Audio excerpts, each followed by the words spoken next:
সেনাবাহিনী, ভারত আর বিএনপি হচ্ছে এক দল। এনসিপি, ডক্টর মোহাম্মদ ইউনূস এবং ব্যারিস্টার ফুয়াদ সহ আরো যারা আছেন তারা হচ্ছেন এক। আবার আপনার কাছে আসবো আমি, আপনি হামিদ সাহেব সম্পর্কে আপনার বক্তব্য একটু ক্লিয়ার করে দেন। আচ্ছা, হামিদ সাহেবের ব্যাপারে একটা হচ্ছে যে আমি তাকে একটা অবৈধ সংসদের অবৈধ প্রেসিডেন্ট মনে করি, পলিটিক্যাল স্টেটমেন্ট। কিন্তু এর মানে এইটা না যে নাগরিক আকারে সে দেশের বাইরে যেতে পারবেন অথবা ঢুকতে পারবেন, যে কোনো ফর্মে যাওয়া আসার ব্যাপারে তার যদি কোনো নিষেধাজ্ঞা না থাকে তাকে তো আপনি এটা মানা করতে পারেন না। সে যদি ফৌজদারি অপরাধ করে থাকে তাকে আপনি জিজ্ঞাসাবাদ করবেন, তাকে পুলিশ কাস্টাডিতে নেবেন, তাকে বিচারের মুখোমুখি করবেন। কিন্তু যে সে বাংলাদেশের নাগরিক, তার দেশের বাইরে যাওয়া ফিরে আসার এখতিয়ারে তো আপনি হাত দিতে পারেন না। আচ্ছা বেরিসে ফুয়াদ, তাহলে আবার এটা শত্রুর প্রতি আমাকে ইনসাফ করতে হবে। রাইট। তো বেরিসে ফুয়াদ, এইটা আমার একটু বুঝায় কোন তো, তাহলে উনি যখন চলে গেছিল একটা তদন্ত কমিশন কেন হয়েছিল? উনি চলে গেছেন কেমনে? উনি কি তখন এটা দেখেন নাই যে তাকে গ্রেফতার করা সাসপেন্ড হইছে? হ্যাঁ, আমার কাছে মনে হচ্ছে যে পুলিশ সাসপেন্ড হইছে। এক মিনিট সত্য, আমার কাছে মনে হয়েছিল, কিন্তু উনি চলে যাওয়ার কারণে এয়ারপোর্টে দায়িত্বরত যারা ইমিগ্রেশন পুলিশ ছিল, হ্যাঁ, বোধহয় 3 জন বা 4 জন পুলিশকে সাসপেন্ড করা হয়েছে। হ্যাঁ, সেটা কেন হয়েছে বেরিসে ফুয়াদ একটু বলেন তো, মানে একটা তদন্ত কমিশন এখন তাহলে কি বাইরে? আমার কাছে মনে হয়েছে যে উনি কি আসলে চলে গেছেন ট্রিটমেন্টের জন্য গেছেন, না উনি আসলে পালিয়ে গেছেন? এই ধোঁয়াশার মধ্য থেকে ওই কাজগুলো ওইখানে হয়েছে। না আমি, এবং এটা আপনি কারেক্টলি পয়েন্ট আউট করেছেন। না আমার কথা হইলো যে আমি জানি না উনি চলে গেছে, আমি জানি না আমি চলে গেছে না পালায়ে গেছে না ওইখানে থাইকা যাবে, আমি আর কিচ্ছু জানি না। কিন্তু উনি চইলা যাইতে পারলো কেমনে, এয়ারপোর্ট ক্রস করলো কেমনে? গল্পটা আসছে এরকম যে ডক্টর মোহাম্মদ ইউনূসের চোখে ধুলা দিয়ে সরকারের ভিতরে একটি সরকার, সম্ভবত সেনাবাহিনী, তাকে পার করে দিয়েছে এবং এর জন্য একটি তদন্ত কমিশন হয়েছে। 3 জনের চাকরি চলে গেছে, 4 জনের বিরুদ্ধে অ্যাকশন নেওয়া হয়েছে। কেন ওই সময় পয়রা দেখেন না যে তার আসলে বিদেশ গমনে বাধা নাই? এই যে হাইপ, এখানে হাইপ আছে না, এখানে কোনো হাইপ নাই ভাই। আপনি সরাসরি বলেন একটা অযোগ্য, অসমর্থ এবং একটা খুবই মানে কি বলবো, একটা হুইম দিয়ে পরিচালিত একটা সরকার, পপুলিস্ট সিদ্ধান্ত ছাড়া আর কিচ্ছু নিতে পারে না এবং ধমক দিলে ভয় পায় না। বিএনপি যদি চাইতো বেরিসে ফুয়াদ ডিসেম্বর মাসে ইলেকশন করাইতে পারতো, আরেকটা ধমক দিলে ডিসেম্বরেই করতো। আচ্ছা, এটা লম্বা আলোচনার বিষয়, আলোচনা এখন দরকার নাই, যেহেতু দুই পক্ষ এখন আলোচনার টেবিলে আছে। তো আমার মনে হয় যে এটা আলোচনার ভিত্তিতে নির্বাচনের দিন তারিখ ঠিক করা যাবে। ওকে, আমি বেরিস্টার ফুয়াদ থেকে একটু, বেরিস্টার ফুয়াদ এই ব্যাপারে একটু আমাকে একটু সাহায্য করেন। আমি যে প্রশ্নটা এখন করতেছি, because there R some law terms, আপনি আমাকে লিগ্যাল টার্মস আপনি আমাকে কারেক্ট করেন ইফ আই এম রং। জনাব ওয়াহিদুজ্জামান, তারেক রহমান সাহেব দেশে আসতেছেন না কেন? আমরা নানা ধরনের বয়ান শুনতেছি বিএনপি থেকে। বিএনপি ওই ডক্টর ইউনূস সরকারের মতোই 100 রকম বয়ান দেয়, কিন্তু এইটার মধ্যে থেকে বয়ান দিচ্ছে যে দেশে তার বিরুদ্ধে কিছু মামলা টামলা আছে, আরেকবার বয়ান দিতেছে যে দেশে তার নিরাপত্তার ঝুঁকি আছে, আরেকবার শুনতেছি যে না তাও না, তিনি এখন আসলে ডক্টর ইউনূস ম্লান হয়ে যাবেন। তো এর কোনটা হইলে অসুবিধা জনাব তারেক রহমানের? আমি জীবনেও দেখি নাই উনারে আপিল আদালতে উনার কেসগুলিকে তুলে নেওয়া হয়েছে ইন অ্যাবসেন্সিয়া, যেখানে উনি পূর্বতন কোর্টের উপর অনাস্থা প্রকাশ করতেছেন, বর্তমান কোর্টে হাজির না হইয়া। এটা হয়েছে জীবনে? আপনার তো এই কোর্টের উপর আস্থা নাই, আগের কোর্টের উপর আস্থা ছিল না, তো আপনার আস্থাটা কোথায়? এবং তারেক রহমান সাহেব কবে দেশে আসবেন, দেশে আসতেছেন না কেন আসলে, মানে এটা একটু বলবেন, মানে এটার কারণটা কি? ধন্যবাদ আপনাকে। আমি জানি না কি ধরনের ন্যারেটিভ আপনার সাথে বোধহয় আমার একদিন ব্যক্তিগতভাবে আলাপ হচ্ছিল, সেখানে আমরা কিছু আলোচনা করেছিলাম। সেটা আমি যেটা বুঝি সেটা হচ্ছে এখানে 3টা ফ্যাক্টর মূলত কাজ করেছে। একটা হচ্ছে, প্রথম সবচেয়ে বড় ফ্যাক্টর ছিল হচ্ছে ওনার নিরাপত্তা। আচ্ছা, নিরাপত্তাটা একটু ব্যাখ্যা করবেন ওয়াহিদ ভাই? নিরাপত্তাটা একটু যদি ব্যাখ্যা করেন, তার নিরাপত্তার ঝুঁকিটা কার কাছ থেকে? আমি শুধু একটা দর্শকের মতামত পড়ে শোনাই। এম এ সোবান, উনি বলছেন খালেদ ভাই আপনার কাছে একটা প্রশ্ন, আপনি দুই পক্ষেই কথা বলেন, আসলে সঠিক কোনটা আমরা কিভাবে বুঝবো, পারলে উত্তর দিবেন। আমি বুঝি না বলেই আমি দুই পক্ষে কথা বলি ভাই, প্রশ্ন যেগুলি আছে সেগুলি আমি করি, এগুলি একটাও আমার প্রশ্ন না, আমার মতামত না। যাই হোক ওয়াহিদ ভাই, আপনি বলতেছিলেন নিরাপত্তার ঝুঁকিটা কোন জায়গায়, সেটা যদি একটু বলতেন তারেক সাহেব। প্রথম কথা হচ্ছে, আমি আমার উদাহরণ দিতে পারি। আপনি যখন একটা সিচুয়েশনের ভিতর দিয়ে যান, আপনার ফ্যামিলি যখন একটা সিচুয়েশনের ভিতর দিয়ে যায়, তখন তার কিছু ব্যক্তিগত নিরাপত্তা ঝুঁকি যেটা আপনি মনে করবেন, যেমন আমি মনে করি, আমি সত্যি কথা বলতে কি, বাংলাদেশ থেকে যখন বের হয়ে যাই, আমি পালিয়ে যাই, মানে আমি এতটা ইনসিকিউর থাকতাম বাংলাদেশে, আমাকে ওই যে তুলে নেওয়ার চেষ্টা করছে বেশ কয়েকবার র্যাবের জিয়াউল হাসান র্যাবে ছিল। জি, তো শুনতে হাস্যকর শোনাবে আপনার যে মালয়েশিয়া যাওয়ার পরেও আমি এমনকি সিকিউরিটি গার্ড দেখলে আমার ভয় করতো, একটা ট্রমা হয়ে যায়। এটা এই প্রসেসগুলো এই সিচুয়েশনগুলোর ভিতর দিয়ে যে গেছে, আপনি এটা তার এটা নিয়ে হাসি করা বা এটা আসলে অমানবিক বিষয়। না না না, এটা আমি অ্যাবসলিউটলি আপনার সাথে একমত, কিন্তু আমি এখন আপনাকে আমি ওনাদের বিষয়টা বলি, ট্রমার ব্যাপারটা আমি একমত।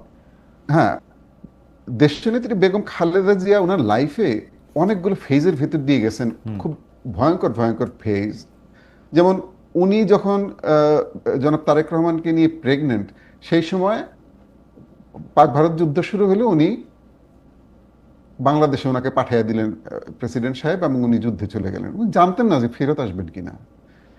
এর 5 বছর পরে এই 2টা বাচ্চা নিয়ে উনি আবার একই অবস্থা, মেজর সাহেব যুদ্ধে চলে গেলেন, প্রেসিডেন্ট না, কিন্তু ওয়াহিদ ভাই আমি আপনি আমারে ভুল বুঝেন না, আমি এই ব্যাপারগুলোর সাথে একমত। আমাকে একটু বলতে দেন, আমি আপনার এই ব্যাপারগুলোর সাথে জানি বলে আপনাকে বলতেছি, বলতে দেন আমাকে। জি জি বলেন। এবং উনি কিন্তু খুব ইনসিকিউর ফিল করতেন 2 ছেলেকে নিয়ে। এরশাদের আমলে তারেক রহমান সাহেব যখন ঢাকা বিশ্ববিদ্যালয়ে পড়েন, উনাকে একবার তুলে নিয়ে ওনাকে পিটানো হয়েছিল। আপনি বোধহয় ছবিগুলো দেখছেন, আপনার মনে থাকার কথা, আপনি এখন আর্কাইভে গেলে পাবেন। এবং উনাকে ধরে নিয়ে পিটাইছিল সম্ভবত গোয়েন্দা সংস্থার লোকজন। এবং তারপরে উনি ছেলেকে আর ইউনিভার্সিটিতে যেতেই দেন নাই, ঢাকা ইউনিভার্সিটিতে যেতেই দেন নাই ভয়ে। এখন এই যে একটা ট্রমা আছে, আপনার বেনিগনা একুইনোর একটা ঘটনা আছে ফিলিপাইনের, এইটা নিয়ে ওনার উপরে ওনার পরিবার থেকে একটা চাপ আছে যে তুমি সিকিউরিটি নিশ্চিত না করে কিন্তু দেশে যেও না। দ্বিতীয় বিষয় যেটা আছে, ওকে, সিকিউরিটি নিশ্চিত না করে দেশে যাওয়ার ব্যাপারে পরিবারের একটা, জি আপনি একটু দ্রুত যদি শেষ করেন তাহলে এটা একটা আপনার পয়েন্ট। দ্বিতীয় যে বিষয়টা আছে মামলার, হ্যাঁ মামলা, উনি দেশে না গেলে তো মামলাটা কিভাবে ফেস করবেন এটা আমার বলেন। এখন যে মামলা তো উঠে গেছে সব, না এখন যাবেন উনি, এখন যাবেন উনি, মামলা তো উঠে গেছে। না এটা পৃথিবীর যে আমি 2টা জিনিস আপনাকে বলি, রাজনীতিবিদদের নিরাপত্তার ঝুঁকি জনাব একুইনোর কথা আপনি বলছেন, তারও আছে। আমি এখন যে দেশে আছি সেই দেশেও আছে, জনাব ট্রাম্প গুলি খাইছেন কতক্ষণ আগে, আমি চাই। কিন্তু এই ঝুঁকি আছে বলেই তো সারা দেশের মানুষের মাথার মুকুট উনি কি খালি এখন প্রধানমন্ত্রীর আসনটাতে বসলেই বুঝবেন যে উনার আর ঝুঁকি নাই? বিষয়টা ওই যে আপনাকে আগেই বলেছি যে এটা আমি বুঝবো না, এই সিচুয়েশন গুলোর ভিতর দিয়ে যারা গেছে, যাদের পরিবার গেছে, তারা বুঝবেন। ওকে, আর বিচারের বিভাগে তো যখন আপনি আপিল করবেন, বিচারের বিষয়টা। আর তৃতীয় যে বিষয়টা আপনি বলেছেন, এইটা অনেকের ধারণা, এবং ওনার সাথে আমার কথা বলেও বিভিন্ন সময় মনে হয়েছে। আমি গতকালকের একটা ব্যক্তিগত বলি, ওনার সাথে বিভিন্ন দেশের গুরুত্বপূর্ণ ব্যক্তিরা সাক্ষাৎ করছেন, অতীতেও করেছেন। উনি এগুলো ছবি কখনোই সোশ্যাল মিডিয়ায় দিতে দেন না, এবং আমার হাতে যখন কখনো চলে আসলে উনি পার্সোনালি গতকালে ফোন করছেন উনি যে আপনি এটা কিন্তু এখন দিয়েন না, কারণ হচ্ছে যে আমার ডক্টর সাহেবের সাথে আমার যেহেতু মিটিং আছে, এই মুহূর্তে এটা দিলে ফোকাসটা এইদিকে চলে আসবে, এটা একটা ইমব্যালেন্স তৈরি করবে। উনি প্রত্যেকটা মানুষের তার নিজের মতো, আপনি সব গ্রামার দিয়ে সবকিছু সেট করতে পারবেন না। উনি হয়তো চান যে আমার যেটা মনে হয়েছে যে এখন যদি যান, এই যে কথাটা অভিযোগটা আপনারা করলেন, হাসাহাসি করলাম আমরা, যে আমার কাছে তদবির করবে, তার মানে মানুষ বুঝতে পারছে বিএনপি পাওয়ারে চলে আসবে, বিএনপি সবাই তার পক্ষে। এখন হলো বাড়তি একটু প্লেন ভাড়া খরচ হইতেছে ওয়াহিদ ভাই, মানুষ লন্ডন গিয়ে ওনার কাছে তদবির করে আসতেছে। শফিক সাহেব গেছে, সবাই যে ইউনূস সাহেব গেছে, দেখা পায় না, শফিক সাহেব গেছে, না এই যে শফিক সাহেব ইউনূস সাহেব পায় না না না না না না, আমি অনেক এই বিষয়গুলো আমি সাক্ষী। আচ্ছা, তাহলে আপনার কাছে করে যে উনি বলেন যে আপনি এখানে আসছেন কেন, প্লেন ভাড়া দিয়ে আসছেন কেন, ঠিক আছে, আপনি গুলশান অফিসে যে আমার সাথে স্কাইপে বসেন নাই কেন, এত খরচ করছেন কেন, এবং দেখাও করেন না। ওকে, আমার আচ্ছা ঠিক আছে, দেখা যায় জুমার নামাজ পড়তে যায় ওনার সাথে একটা ছবি তুলে আসে। হ্যাঁ, বুঝতে পারছেন? এইটা আপনি ঠিক বলছেন যে যাচ্ছে, কিন্তু যে ওনার দেখা পাচ্ছে এটাও সঠিক না। আচ্ছা ঠিক আছে, আমরা আপনাকে ধন্যবাদ জানাই জনাব একে ওয়াহিদুজ্জামান। আমরা একদম শেষ পর্যায়ে চলে আসছি। আমার শেষ প্রশ্ন ব্যারিস্টার ফুয়াদের কাছে, সেটি একটি হলো, আপনি জুলাই হত্যাকাণ্ডের বিচার প্রক্রিয়া নিয়ে আপনি আমাদের অনুষ্ঠানে বলতেছিলেন, কিন্তু সম্প্রতি আপনি বলেছেন যে বিচারে যে ন্যূনতম গ্রহণযোগ্য মান, সে ব্যাপারে কোনো প্রকার আপোষ করা যাবে না। আপনি নিজের ইউটিউব চ্যানেলে, যেটাতে আপনি পডকাস্ট করতেছেন সেখানে আবার বলছেন যে আদালত পাড়ায় নতুন চেহারায় মাস্তানি শুরু হয়েছে, মামলাতে নিজের মতো করে রায় দেওয়ার জন্য বিচারপতি ও বিপক্ষের আইনজীবীদের হেনস্থা করার সকল অপচেষ্টা চলমান। আপনার অভিযোগ মতো অপচেষ্টা যদি সফল হয় তাহলে ন্যায় বিচার হবে এমন আস্থা কি রাখা যায়? আসলে এই প্রশ্নটা উঠতেছে আন্তর্জাতিক অপরাধ ট্রাইব্যুনাল গঠনের পর যারা রাষ্ট্রপক্ষের আইনজীবী হিসেবে যারা নিয়োগ পেয়েছেন তারা প্রায় সবাই আগের আমলে ছিলেন আসামি পক্ষের আইনজীবী। এতে কনফ্লিক্ট অফ ইন্টারেস্টের প্রসঙ্গ বারবারই আসছে। বেশি ফুয়াদ, আমরা একটু আপনার থেকে কম্প্রিহেনসিভ 2 মিনিট একটু শুনতে চাই। একটা বিষয় হচ্ছে ওই বিভিন্ন আইনজীবীরা যে মাস্তানি করছেন ওটা আমি আইসিটির ব্যাপারে বলি না, ওটা সুপ্রিম কোর্টের এভারেজ প্র্যাকটিসের কথা বলছি। এবং বিভিন্ন রাজনৈতিক দলের যারা আইনজীবীরা আছেন তারা খুবই বাজে আচরণ করছেন, বিভিন্ন অন্য আইনজীবীদেরকে হেনস্থা করা, আওয়ামী লীগের দোসর হিসাবে মামলার একটা প্রতিযোগিতা আছে, যেমন ধরেন বেক্সিমকোর উকিল কে হবে, নাসা গ্রুপের উকিল কে হবে, রানা প্লাজার ওই ক্রিমিনালের উকিল কে হবে, অথবা ওই যে আপনার করোনার যে সার্টিফিকেট জালিয়াতি করলো ওই লোকের উকিল কে হবে। এগুলো নিয়ে আপনার বেশ মানে মানে মনস্তাত্ত্বিক যুদ্ধ চলতেছে এবং ভিতরে প্রচন্ড মানে টাকা পয়সা হিসাব নিকাশ মাস্তানি এবং বিচারকদেরকে গিয়ে মানে করা। যেহেতু আপনি জানেন যে অধিকাংশ বিচারপতি আওয়ামী লীগের সময়কার মনোনীত, তারা প্রচন্ড একটা মানসিক মানে কষ্টের মধ্যে আছে, তারা কোন দিকে যাবে না যাবে। তো তাদেরকে ওই মনস্তাত্ত্বিক দুর্বলতাটার একটা সুযোগ নিয়ে হুমকি দিয়ে বিচার প্রক্রিয়াকে তাড়িত করবার চেষ্টা করা হয়। এবং মাঝখানে একজনকে দেখলাম, একজন সিনিয়র আইনজীবীকে একদল আইনজীবীরা মিলে কোর্টে হেরে যাওয়ার পরে ঘুষি পর্যন্ত দেওয়ার চেষ্টা করা হয়েছে এবং এটা ভিডিও দেখলাম।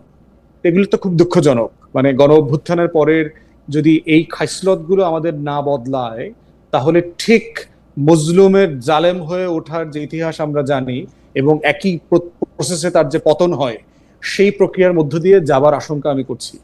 আইসিটির ব্যাপারে যেটা বলেছেন সেখানে ব্যাপারে আমি কথাটা পাবলিকলি বারবার বলি, ওনাদের সাথে দেখা হইলেও বলি যে আপনাদের বিচার করবেন এটা ফাইন, কিন্তু মানের ব্যাপারে কখনো যেন কম্প্রোমাইজ করবার সুযোগ না আসে।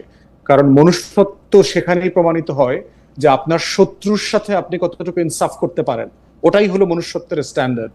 হাসিনাকে আমরা সবাই অপছন্দ করি, কিন্তু পলিটিক্যালি তাকে আমি ঘৃণা করি, কিন্তু বিচারের ব্যাপারে তার ব্যাপারে শতভাগ ইনসাফ করতে হবে। এই কথাটা আমরা সব জায়গায় দেখতে চাই, আমলে দেখতে চাই। ওকে, তো পুরো করি। সেনাবাহিনী, ভারত আর বিএনপি হচ্ছে এক দল। এনসিপি, ডক্টর মোহাম্মদ ইউনূস এবং ব্যারিস্টার ফুয়াদ সহ আরো যারা আছেন তারা হচ্ছেন এক দল। তারা হচ্ছেন দেশবিরোধী শক্তি এবং ওনারা সরকারি দল। হ্যাঁ হ্যাঁ, ওনারা সরকারি দল, আমরা বিরোধী দল, এরকম না না, আপনারা সরকারি দল, আপনারা সরকারি দল। ইউনূস সাহেব, আপনারা শুনেন, ওয়াহিদ ভাই বিরোধী দল। হ্যাঁ হ্যাঁ হ্যাঁ, আর্মি হচ্ছে, দেখেন ডিজিএফআই হচ্ছে ইউনূস সাহেবের আন্ডারে, ডিজিএফ এর ফেইলরও সেনা প্রধানের উপরে যায় এবং বিএনপির উপরে যায়। খুবই ইন্টারেস্টিং। কিন্তু একটা বিষয় হলো খালেদ ভাই, আমি একটু ফুয়াদ ভাই একটু শেষ করে আসতেছি, একটা মিনিট, ফুয়াদ একটু শেষ করে আমরা আসতেছি। হ্যাঁ, আমি শেষ করে ফেলি।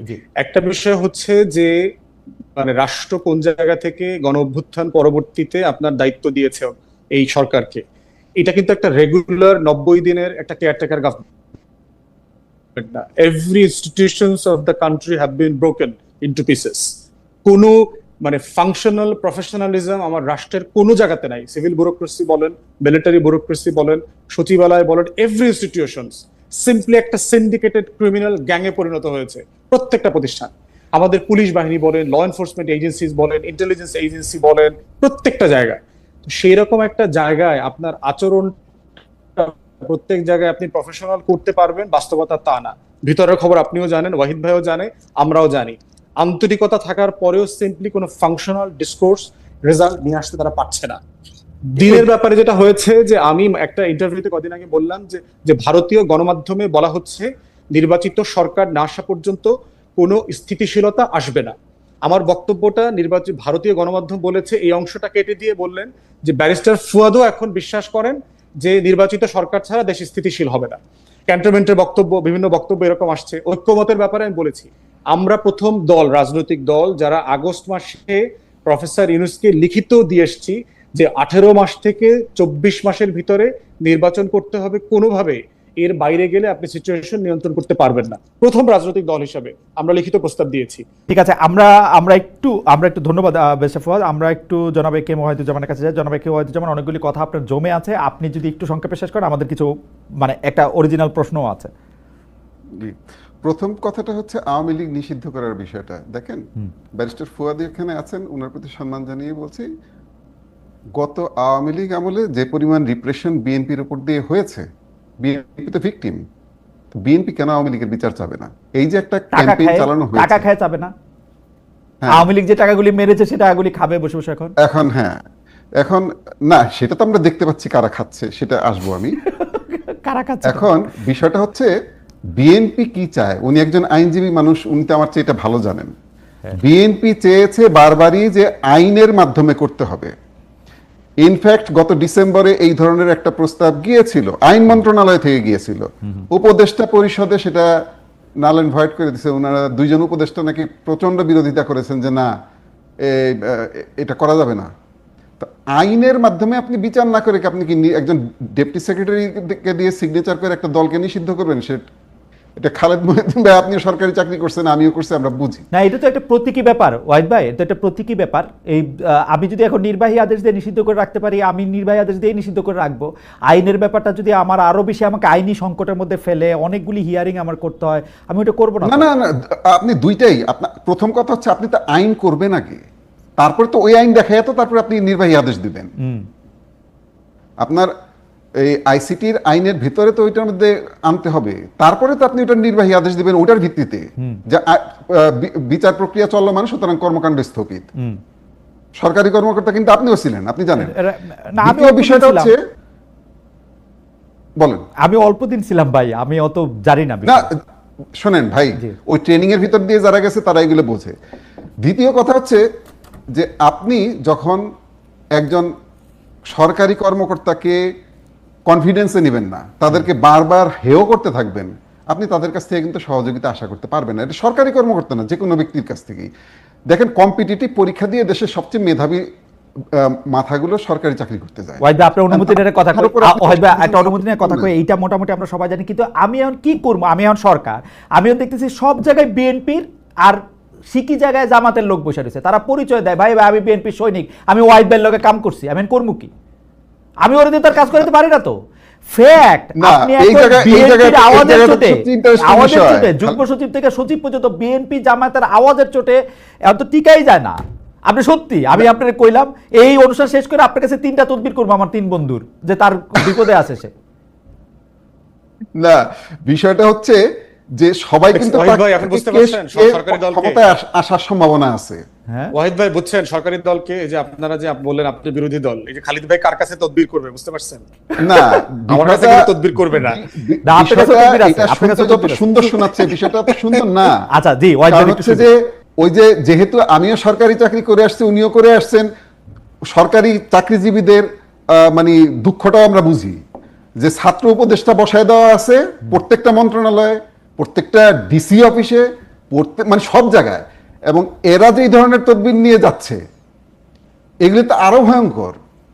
এরা যেভাবে একজন ক্লাস 1 অফিসারকে, একজন ডিসি কে যেভাবে ডিকটেট করে, সেটা আরো ভয়ঙ্কর না? এগুলি নিয়ে বলতে চাই না কেন, সবাই জুলাই যোদ্ধা পরিচয় দেয়, জুলাই যোদ্ধা পরিচয় দিয়ে কিন্তু এগুলো বাড়তে থাকবে। আচ্ছা, আরেকটা বিষয় যেটা ছিল, যেটা বললেন যে এই যে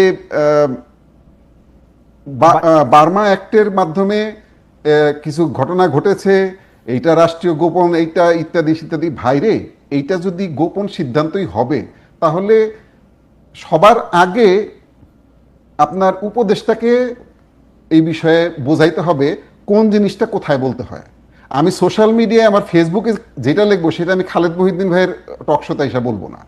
একজন সরকারি দায়িত্বপ্রাপ্ত ব্যক্তি, তিনি যদি না বোঝেন কোনটা বলতে হবে আর কোনটা বলতে হবে না। কিন্তু ওয়াহিদ ভাই আপনার কাছে কি মনে হয়, ওয়াহিদ ভাই আপনার কাছে কি মনে হয় ভারতের ন্যারেটিভ আমরা নিছি, একেবারে ডাহা মিথ্যা কথা বলছেন ভাই। আমি অসত্য শব্দটা ইউজ করি, কিন্তু আপনার এইটার প্রতিবাদে আমি বললাম ডাহা মিথ্যা কথা বলছেন। আমরা তো শুধুমাত্র উপদেষ্টাদের কথা অনুযায়ী বলছি।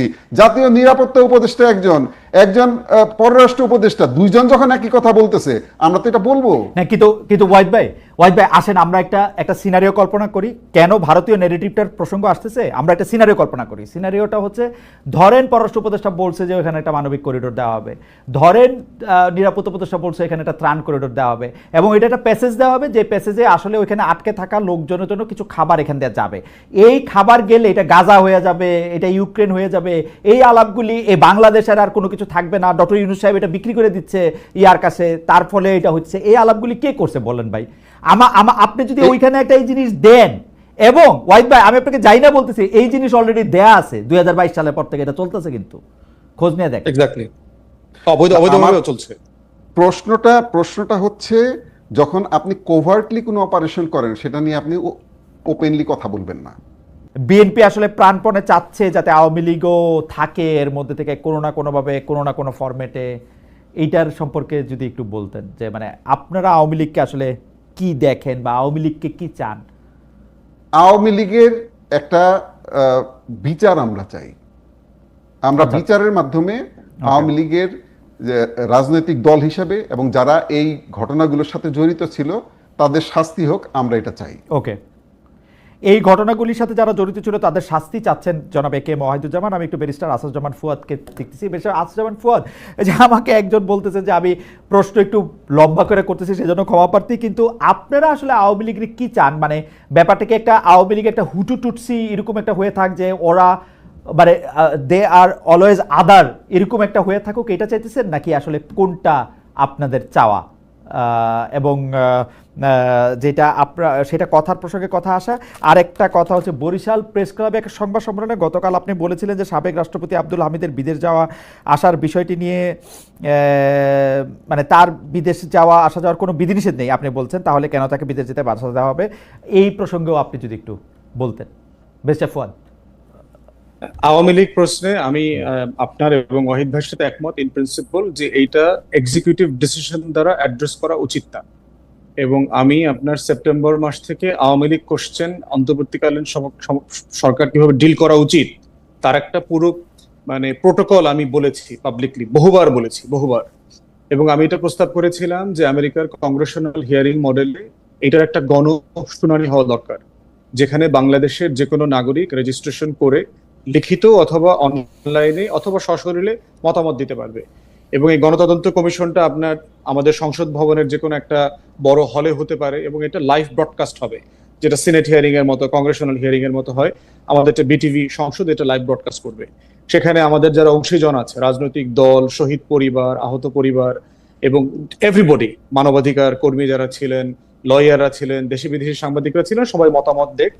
এবং এই মতামতের কি হবে, আমি এরকম 6-7টা প্রিজাম্পশন করেছি কি কি হতে পারে, কি কি মত আসতে পারে। এতে কি প্রথম মত আসতে পারে যে আমরা, এতে কি আওয়ামী লীগকে বক্তব্য দেওয়ার সুযোগ দেওয়া হবে, বা সেই আওয়ামী লীগকে কেউ? না না, আওয়ামী লীগকে, কারণ তো তার এটা তো ট্রায়াল না, এটা হচ্ছে গণ অভ্যুত্থানের পরাজিত শক্তি। ওকে, তাকে নিয়ে আসলে কি করা উচিত, এই প্রো ডেমোক্রেসি প্ল্যাটফর্মে যারা কাজ করেছেন, 24-এ যারা জিতেছেন, তাদের ম্যান্ডেটটা কি হওয়া উচিত আওয়ামী লীগ প্রশ্নে, এইটার প্রেক্ষিতে আপনি দেখবেন হয়তো 5-6-7টা মতামত আসতে পারে। আপনি দ্বিতীয় বিশ্বযুদ্ধের পরে নাৎসি অথবা ফ্যাসিস্টদেরকে যেভাবে ডিল করেছে সেটা করতে পারেন। আপনি সাউথ আফ্রিকান মডেলে, ট্রুথ অ্যান্ড রিকনসিলিয়েশন মডেলে ডিল করতে পারেন। আপনি এটা অ্যাটর্নি জেনারেল মতামত নিতে পারেন রাষ্ট্র। আপনি আইসিটিতে রেফার করতে পারেন, যুদ্ধাপরাধের ট্রাইব্যুনাল। এখন সরকার আওয়ামী লীগকে যেরকম নির্বাহী আদেশে নিষিদ্ধ করেছে, ওইটা কি ঠিক আছে বলে আপনি মনে করেন, নাকি বিএনপি যেরকম বলেছে, বিএনপি নাকি বলে যে, বিএনপি যেরকম বলে যে না, নির্বাহী আদেশে না করে এটা একটা কোর্টের, আদালতের আইনের মাধ্যমে এটা করা হলে এটা ভালো হতো? ওইটা একটা আমি বলেছি যে গণতদন্ত কমিশন অথবা গণশুনানি করলে যেটা হতো, 6-7টা মডেল পেতেন।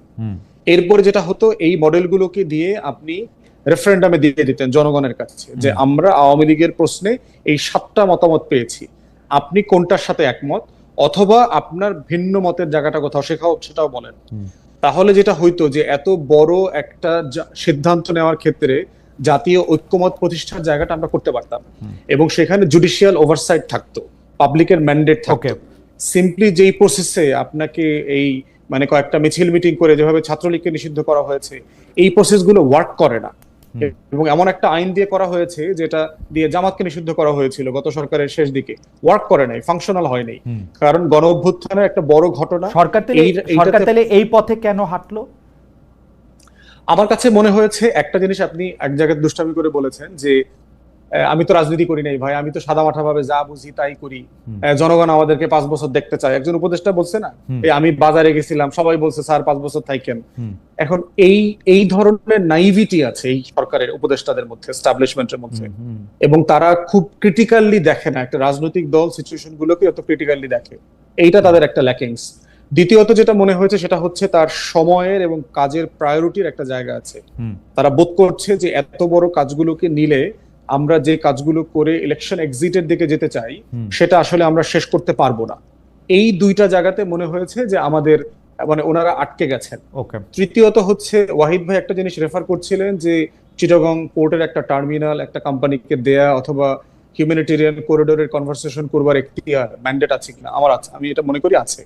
প্রথম কথা হচ্ছে সংবিধানের 106 দ্বারা এই সরকার গঠিত হয়নি। এই সরকার গঠিত হয়েছে গণ অভ্যুত্থানের ম্যান্ডেট দ্বারা। প্রোটোকল আপনি এটাকে লিগালাইজ কিভাবে করবেন যে বিয়েতে কিন্তু না রেজিস্ট্রেশন মানে করা সত্য না। এটা তো বিয়ের শর্ত হচ্ছে- ব্যারিস্টার ফুয়াদ, আমার এবার আপনার কথা শুনতে পাইতেছেন কিনা একটু অনুরোধ করতে ইচ্ছা করতেছে। কারণ হচ্ছে যে আপনি শপথটা নিলেন 106 এর ম্যান্ডেট দিয়া, আর যখন আপনার যেইটা সুবিধা, আপনার পকেটে দুইটা বই থাকে, আপনার যখন বিপ্লবী সরকার হইতে গণ অভ্যুত্থানের সরকার হইতে ইচ্ছা করে তখন আপনি ওই বই বাইর করেন, যখন আপনি বলেন যে আপনি সাংবিধানিক সরকার তখন আপনি এই বই আমারে দেখান। মানে ইশাককে আপনি মেয়র বানাবেন কিনা সত্য। তখন আপনি সংবিধান দেখান, আইন দেখান, কি দেখান না দেখান জানি না, যখন আবার আরেক সময় গণ অভ্যুত্থান দেখান যে আমার এটা ম্যান্ডেট আছে। হ্যাঁ, এই জন্য আমার পজিশন পরিষ্কার ছিল খালিদ ভাই শুরু থেকে যে আমি কনস্টিটিউশন সাসপেন্ড করতে বলেছি। আপনি বলছেন, Constitution এর আপনি reference সরকারের দরকার। বিশ্লেষণ করে হ্যাঁ। দেখেন, আপনি বলছেন, আপনার আমি শুনছি, আপনি হ্যাঁ, সরকারের সত্য, বিশ্লেষণ সত্য, করে আপনার সাথে দেখেন। একমত, আপনার সাথে আমি একমত। এখনো পর্যন্ত এবং এইটা বাংলাদেশের যথেষ্ট মহামান্য রাষ্ট্রপতি হচ্ছে confusion- জনাব শাহাবুদ্দিন, উনার কাছেই হ্যাঁ, শপথ এটা নিয়ে এটা যাওয়া দুঃখ হয়েছে। এটা দুঃখজনক। না, এটা দুঃখ দুঃখজনক সুখ আমার এবং নাই, আমি শুরু থেকে কিন্তু বলেছি যে এটা কনসিস্টেন্ট একটা অ্যাপ্রোচ নেওয়া দরকার ছিল। যেই অ্যাপ্রোচ নিয়ে আমি কন্টিনিউয়াসলি কনসেনসাস বিল্ড করব অংশীজনের সাথে এবং আমি সেটা আপনি সিদ্ধান্ত করেন নেব নাই। যে